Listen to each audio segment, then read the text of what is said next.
আল্লাহর সাহায্য ছিল যখন মুসলমানরা একটু দুর্বল দুর্বল ছিল। একদিকে হলো রোজা, আর একদিকে হলো বালু মাটি।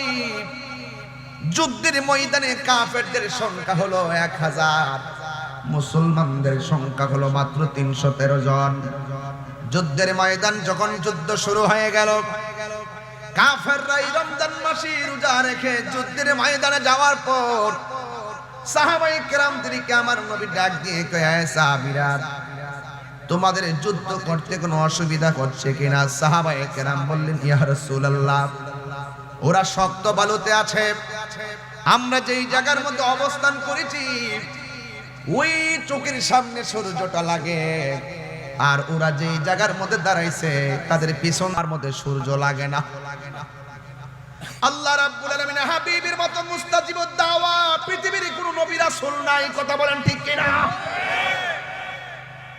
আল্লাহর হাবিব আল্লাহকে ডাক দিয়ে কি, আল্লাহ আমার সাহাবীরা নির্ভীক ভাবে আমি নবীর নেতৃত্বে যুদ্ধের ময়দানে এসেছে, ওদের চোখের মধ্যে সূর্যের কারণে তীরের আঘাত দেখে না, পাথরের আঘাত দেখে না।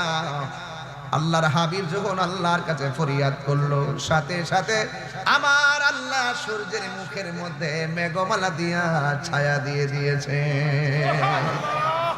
এই সাহায্য এখনো আছে না নাই? আর যারা আছে না নাই?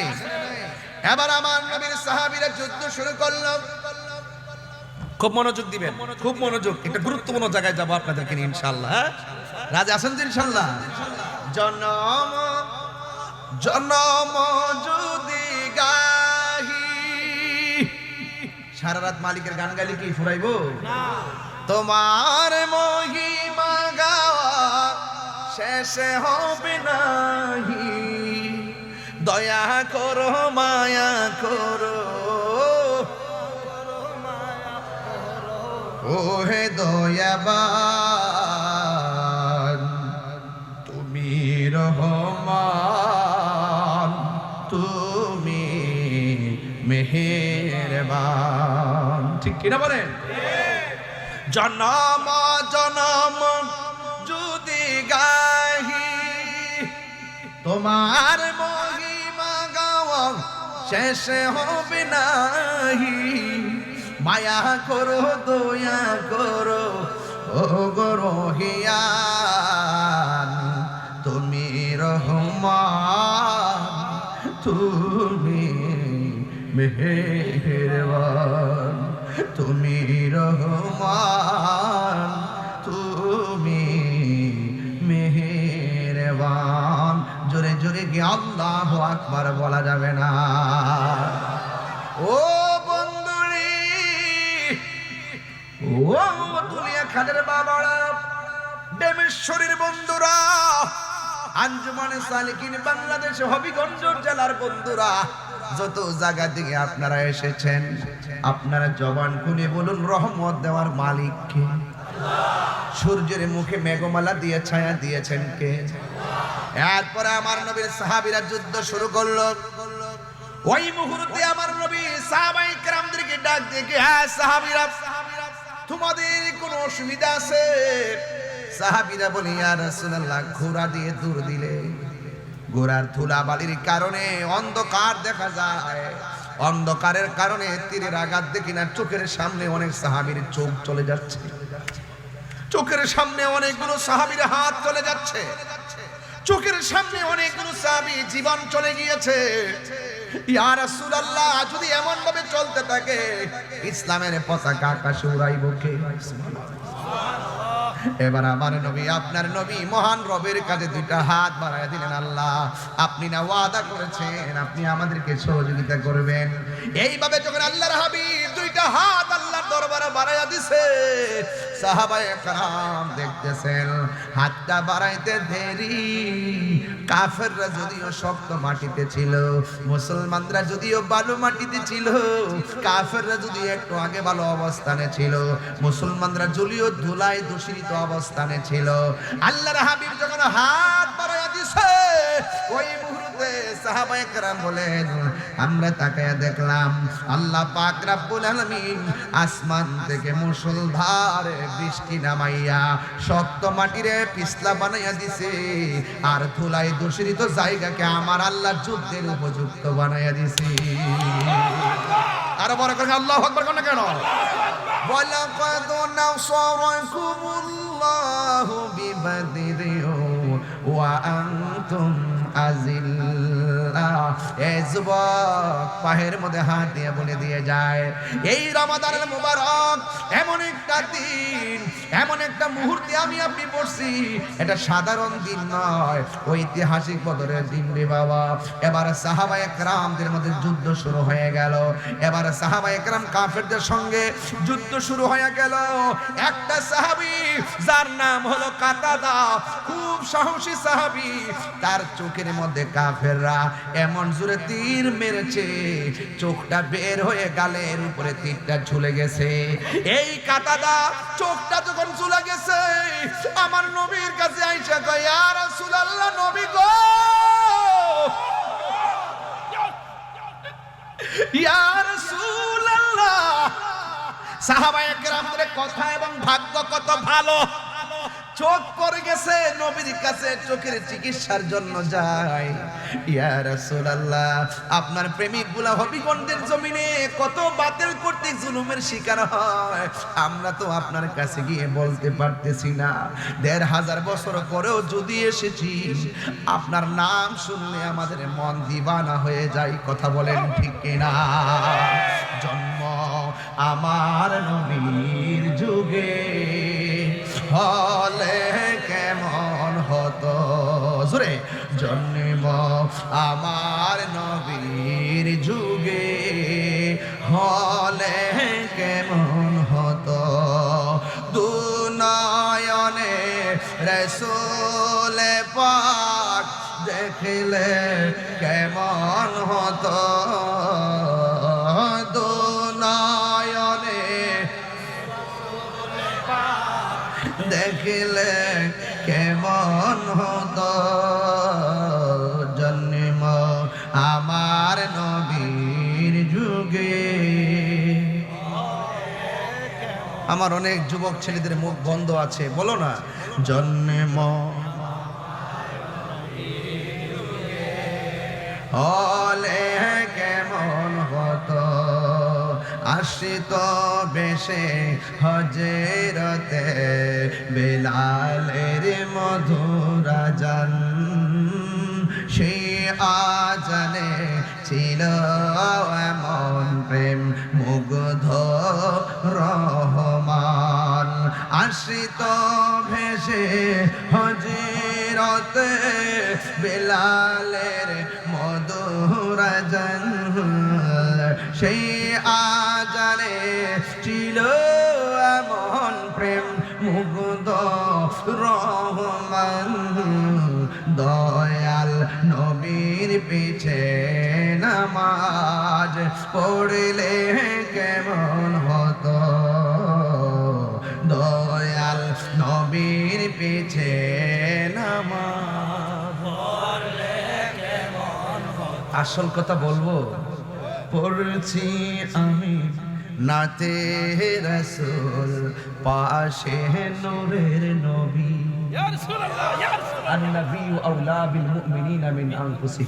যারা মুমিন তাদের জানের চাইতো আরো কাছে আমার রাসূল আছে না নাই? পড়ছি আমি নাতে রাসূল, পাশে নূরের নবী, নাতে রাসূল পড়লে রাসূল খুশি হয় না বেজার হয়? নাতে রাসূল শুনে নবী দিলেন মুচকি হাসি, ইবাদত করলে রাসূল খুশি হয় না বেজার হয়? নবীর শানে গান গাইলে রাসূল খুশি হয় না বেজার হয়? নবীর প্রেম হৃদয়ে ধারণ করলে রাসূল খুশি হয় না বেজার হয়? আমার যুবক ভাইরা, রাসূল আমাদেরকে দেখার ক্ষমতা আছে না নাই? আছে। আরে হবিগঞ্জ থেকে মদিনা অনেক দূরে, মদিনা ওয়ালার জন্য দামের সব দূরে নয়, রাসূলুল্লাহর হাতের তালুর মধ্যে সব দেখতে পারে। কথা বলেন ঠিক কিনা? এটাই হলো সুন্নিদের আকীদা। হাত তুলে বলুন ঠিক কিনা বলেন। নারে তাকবীর, নারে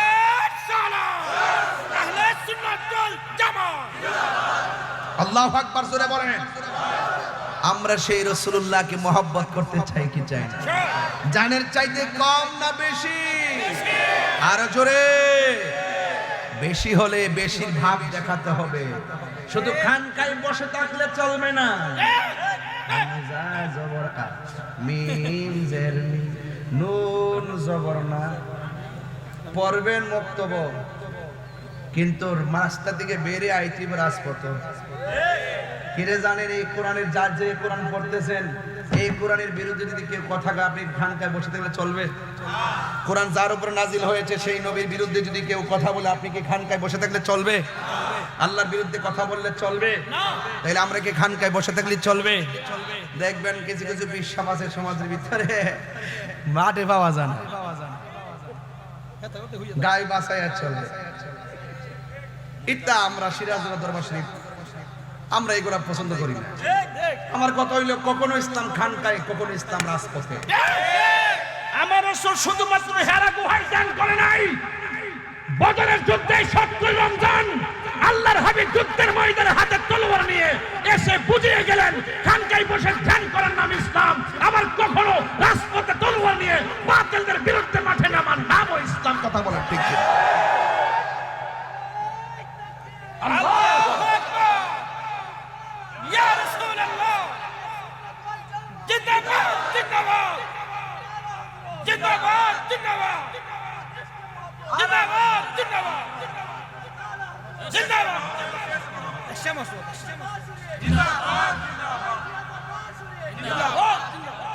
আল্লাহু আকবার জোরে বলেন।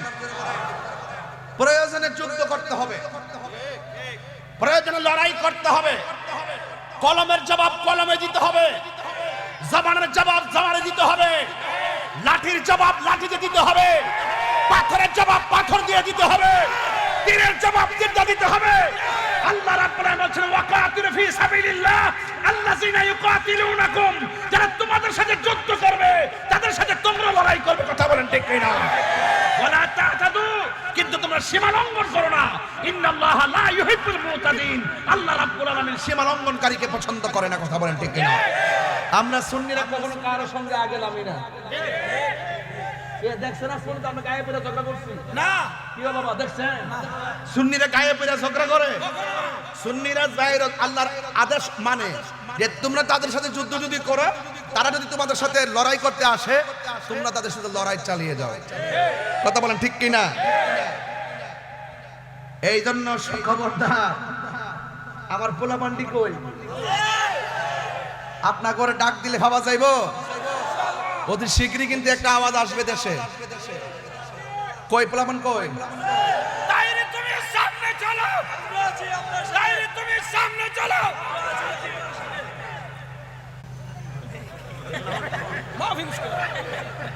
যে যেই দলই করেন, সুন্নিতের প্রশ্নে আমরা এক। কথা বলেন ঠিক কিনা? আমার বাপও যদি নবীরে গালি দেয়, আমি বাপ ছেড়ে দিব। কথা বলেন ঠিক কিনা? আমি বরদাস্ত করব না। মনে থাকবে, দল বড় না নবী বড়? নবীরে জানের সাথে মহব্বত করতে হবে। যে যে দলই করেন রেডি থাকবেন। আমরা দেখতেছি বাংলাদেশের অবস্থা, আল্লাহর ওলির মাজারে তারা শুরু করছে আক্রমণ। 89টা প্রসিদ্ধ মাজারের মধ্যে আক্রমণ করছে, সর্বমোট প্রায় 300-র মতো মাজারের মধ্যে আক্রমণ করছে। ধর্ম উপদেষ্টা শুনলাম বলছে এদেরকে বিচার আওতায় আনা হবে, আরো 200 ভাঙ্গা লোক। এটা দায়িত্বশীলদের কথা না। না, উচিত ছিল বিগত দিনে যেগুলো বাংছে সবগুলোর আইনের আওতায় আনতো, তাইলে ভবিষ্যতে বাংতো না। নয়ার সই দিয়ে চেয়ার ধরে রহন যেত না।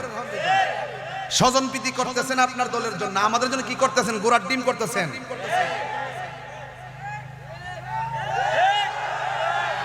হাতটি লাগান ঠিক না বেঠে? শুকনা কথায় সিরা ভিজবে না, পানি লাগবে। পানি লাগবে কিনা? আমরা মাজার আক্রমণ করব, এরপরে ওই আমরার উপরে গায়ে ফিরে ঝগড়া বাঁধাইব। এটা কি বদরের শিক্ষা নাকি? বদরের শিক্ষা হইলো যদি লাইমা জায়গা তোমাদের বিরুদ্ধে তোমরা নামো। আল্লাহর হাবিব শুধুমাত্র সাহাবাদেরকে পাঠাইছে না, নিজে তলোয়ার নিয়ে মাঠে নামছে।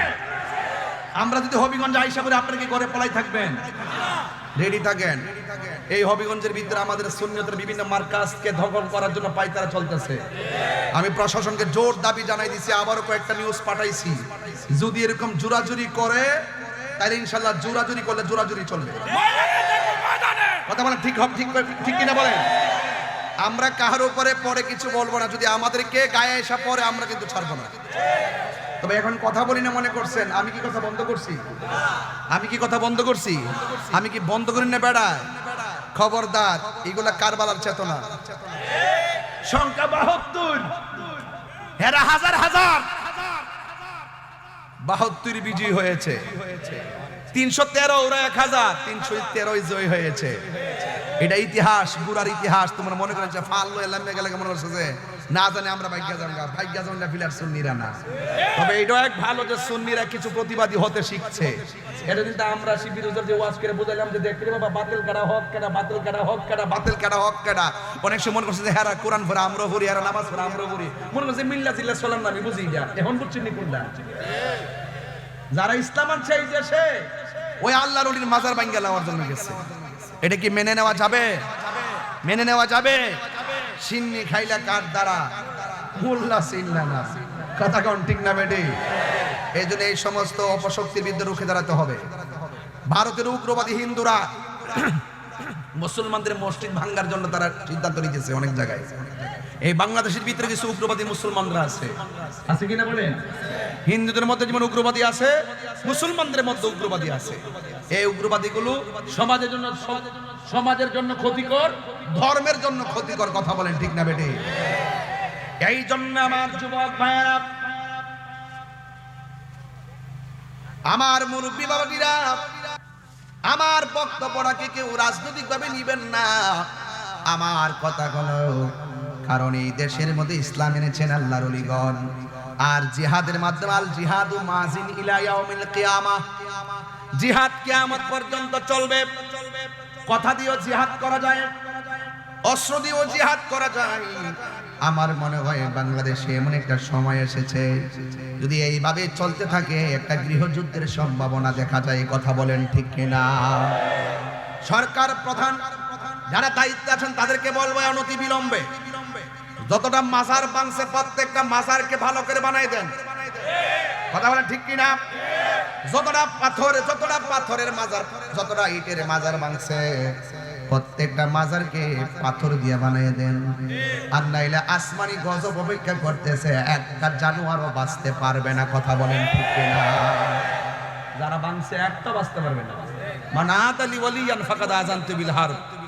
রাসূল যখন ওই যে মাঠে বলছিল আল্লাহ আমার সাহাবীরা সূর্যের কারণে চোখে দেখে না, রাসূল হাত তুলছে, আল্লাহ ডাইরেক্ট সূর্যের মুখে মেঘমালা দিয়া ছায়া বানাই দিয়েছে। তাহলে বুঝেননি আসমানি একটা খেলা যে আছে। রব যখন ধরবে কাউকে ছাড়বে না। ইন্না বাতশা রব্বিকা লাশাদীদ। আল্লাহর ধরা কি নরম না শক্ত? আরো জোরে নরম না শক্ত? এই জন্য আল্লাহ রাব্বুল আলামিন বলেন ওয়াকাতিলু ফি সাবিলিল্লাহিল্লাযীনা ইউকাতিলুনাকুম ওয়া লা তা'তাদু ইন্নাল্লাহা লা ইউহিব্বুল মু'তাদিন। আল্লাহ রাব্বুল আলামিন বলেন তোমরা আল্লাহ রাব্বুল আলামিনের পথে সেই সব লোকদের সঙ্গে যুদ্ধ করো যারা তোমাদের সাথে যুদ্ধ বাঁধায়, তবে তোমরা সীমা লঙ্ঘন করো না। আল্লাহ রাব্বুল আলামিন সীমা লঙ্ঘনকারীকে পছন্দ করে না। এই জন্য আমার বন্ধুগণ ওই যুদ্ধের ময়দানে সাহাবায়ে কেরাম নবীর সঙ্গে যুদ্ধের ময়দানে গেল। যাওয়ার পরে একটা সাহাবী যার নাম হলো কাতাদা, ওই কাতাদার চোখটা গালের উপরে ঝুলে গেল। ওই মুহূর্তে আমার নবী সাল্লাল্লাহু তাআলা আলাইহি ওয়াসাল্লামকে ডাক দিয়ে ইয়া রাসূলুল্লাহ, ইয়া হাবিবাল্লাহ, আমার চোখটা ঝুলে গেছে, মেহেরবানি করে আমার চোখটা ভালো করে দেন। আপনারা জবান খুলে বলেন চোখ ভালো করার মালিক কে? আল্লাহ। এরপরে সাহাবীরা কই নবী গো আপনি ভালো করে দেন। কি বুঝলেন? আল্লাহর হাবিবকে বলে ইয়া রাসূলুল্লাহ আপনি ভালো করে দেন। আল্লাহর হাবিব ডাক দিয়ে কই হ্যাঁ কাতাদা, তুমি আমার সাথে যুদ্ধ করতে এসেছো, তোমার চোখটা জ্বলে গেছে, কিন্তু তুমি আমারে বলতেছো চোখ দুইটা ভালো করে দেওয়ার জন্য। আমি নবী জানতে চাই কি চোখ চাও না জান্নাত চাও? আমার যদি প্রশ্ন করত কি চাও, আমি বলতাম নবী গো জান্নাত চাই। এখানেই হলো সাহাবী আর আমার মধ্যে পার্থক্য। সাহাবী ডাক দিয়া বলে নবী গো, নবী গো, আমি চোখ চাই, চোখ। এবার আমার নবী আপনার নবীর থুতু মুবারকটা আঙ্গুল মুবারকের মাথার মধ্যে নিয়া এই 17 রমজান বদরের ময়দানে ওয়াশটার সময় মতো কিন্তু করতেছি, একদম টাইম মতো। এই সময়টা গুরুত্বপূর্ণ সময়, খেয়াল করবেন। আর আল্লাহর কাছে বলবেন যে আল্লাহ এই শহীদদের রক্তের উসিলা আমাদেরকে মাফ করে দাও। মাফ করতে পারে কি পারে না? বদরে 317 জন সাহাবীর উসিলাই যদি আমরা মাফ করে দাও, পারে কি পারে না? এরপর আল্লাহর হাবিব ডাক দিয়ে কয়, কথা দাও, তুমি কি জান্নাত চাও না চোখ চাও? ইয়া রাসূলুল্লাহ, আমি চোখ চাই। এবার আল্লাহর হাবিব সাল্লাল্লাহু আলাইহি সাল্লামের থুতু মুবারক আঙ্গুলের মাথা মুবারকের মধ্যে নিলেন। আপনার আমার থুতুর মধ্যে দুর্গন্ধ করে, আর আমার নবীর থুতু মুবারকে মেশকে আম্বরে চাইতে আর গ্রাম করে। আমার নবী আপনার নবী যখন ওযু করতেন, সাহাবায়ে কেরাম বলতেন, ইয়া রাসূলুল্লাহ, একটু উজুর কুলির পানির সঙ্গে কাশ মুবারক ছাড়েন। সাহাবায়ে কেরাম হাতের মধ্যে নবীর কাশ মুবারকটা নিয়ে নিতেন আর চেহারার মধ্যে প্রসাদনীর মতন ব্যবহার করতেন। আমার মা বোনরা যেমন করে ফেয়ার আন্ড লাভলি ব্যবহার করে, ওই সাহাবীরা নবী পাকের ঘাড়ো কাশ মুবারকটাকে হাতের মধ্যে নিয়ে নিজের চেহারার মধ্যে মালিশ করতেন। আর মালিশ করার সময় যখন রাস্তা দিয়ে বের হতেন, অন্যান্য সাহাবীরা বলতেন, সাহাবী কি দিয়েছ? তোমার চেহারায় দিবে মেশকে আম্বরের গ্রান দেখা যায়। আর জোরে কোন আল্লাহু আকবার। তাহলে আমার নবীর থুতু মুবারকের মূল্য আছে না নাই? এক মহিলা নবীর পাকের কাছে গেল, যাইয়া বলতেছি, ইয়া রাসূলুল্লাহ, মেয়ের বিয়ে হয় না, গরিব বলে কোনো ঘর আসে না। আমার নবীর কপাল মোবারক থেকে পসিনা মোবারক বের করে একটা শিশির মধ্যে দিয়ে দিছেন। মহিলাটা রাস্তা দিয়া শিশিটা নিয়ে যাইতেছে, আর রাস্তা দিয়া সব শুনতেছে গো, ওই শিশি থেকে মেশকে আম্বরের ঘ্রাণ বেরিতেছে। অন্যান্যরা জিজ্ঞাসা করে, কি ব্যাপার, আপনার হাতের মধ্যে কি? ওই আমার মেয়ের বিয়ে হয় না, আমি গরিব বলে কোনো সম্বন্ধ ঘরে আসে না, এই জন্য নবী পাকের কাছে গিয়েছিলাম। আল্লাহর হাবিব তাবাররুকান আমাকে এই পসিনা মুবারক দিয়েছে। এরপরে মহিলাটা বলেন, আল্লাহর হাবিব যখন থেকে আমাকে পসিনা মুবারক দিয়েছেন, অসংখ্য মানুষ, যেখানে আমার ঘরে কেউ আসতো না, আমার ঘরের মধ্যে অসংখ্য মানুষের গুনগুন আওয়াজ শুরু হয়ে গেছে। তাই নবীর পসিনা মুবারকের দাম আছে না নাই? এই জন্য আমার যুবক ভাইয়েরা, আমার নবীর থুতু মুবারকটা শাহাদাত আঙ্গুল মুবারকের মাথার মধ্যে লইয়া আমার নবী তার চোখের চতুর্পাশে ঘুরাইয়া ঝুলন্ত চোখটাকে চোখের জায়গায় বসিয়ে দিলেন। আর আমার নবী ডাক দিয়ে কয়, কাঁটাদারি, এখন দেখো তো তোমার চোখ দিয়ে দেখো কিনা, কেন আমি নবী নবী করি? কেন শিবপীর সাহেব নবী নবী করে? নবী আছে তো সব আছে, নবী নাই কিছু নাই। আলা আলা ইমানা লিমাল্লা মুহাব্বাত আলা, যার অন্তরে নবীর মহব্বত নাই তার ঈমান নাই, যার ঈমান নাই তার আমলের কোনো দাম নাই। কথা বলেন ঠিক কিনা? তাইলে রাসূল পাক সাল্লাল্লাহু আলাইহি সাল্লাম থুতু মুবারকটা দিয়ে চোখের গোড়ায় লাগাইয়া ঝুলন্ত চোখটাকে যখন চোখের জায়গায় স্থাপন করলেন, ওই মুহূর্তে আমার নবী আপনার নবী ডাক দিয়া বলে, কাতাদা, এখন দেখো তো তোমার চোখে দেখো কিনা? ওই সাহাবী ডাক দিয়ে কয়, ইয়া রাসূলুল্লাহ, ইয়া হাবিবাল্লাহ, নবী গো,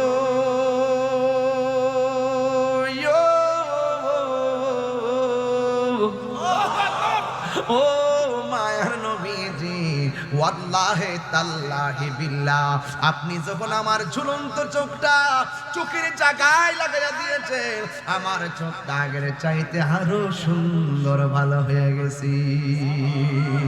আর জোরে জোরে কন্যা আল্লাহু আকবার। ও গো নবী, প্যারা নবী, তোমারই দরবার, যে গিয়েছে একবার যেতে চায় বারবার, দু জাহানে চলে নবী তোমার জমিদারি, দু জাহানে চলে নবী তোমার জমিদারি, আল্লাহ সব কিছুর মালিক তুমি বন্টনকারী, আমরা নবীর ভিখারি, বলুন কার ভিখারি? তোমার ক্ষমতা চলে আসমানে শুধু জমিনে নয়, তোমার ইশারায় মাগরিব হতে উল্টায় আসর হয়, তোমার ইশারায় মাগরিব হতে উল্টায় আসর হয়, তোমার মুজিজার কথা কি শেষ করিতে পারি, তোমার মুজিজার কথা কি শেষ করিতে পারি, খেজুর গাছের ডাল হয়ে যায় ধারালো তরবারি। নবীর মুজিজা বললে সারা রাত বলেন যে একদিন ওয়াজ করবো হবিগঞ্জে শুধু নবীর মুজিজা, এখান থেকে একটা মুজিজা বললাম থুতু দিয়ে চোখ লাগাই দিয়েছে, এখন গজলটার ভিতরে প্রায় 5টা মুজিজা কইলাম, বুঝলেন কোন তোমার ক্ষমতা চলে আসমানে, মানে কি আঙ্গুল মোবারকের ইশারা খেতে লাগলা বুঝছ কি লাগে বস না বইতাম না বইছি বই দিছি না তো, অনেক কষ্ট করছে ভাই, একবার করোনার কারণে ভাই মিস হয়েছে, কয়েকবার এই দুর্যোগের কারণে মিস হয়ে গেছে। এলাকার মানুষগুলো তার প্রতি ক্ষুব্ধ ছিল, আসলে উনিও আমার দাওয়াত করছিল, আমি দাওয়াতে রাখছিলাম, এখন দেশের সিচুয়েশনে করোনার কারণে অনেক সময় ব্যস্ত লাগছে।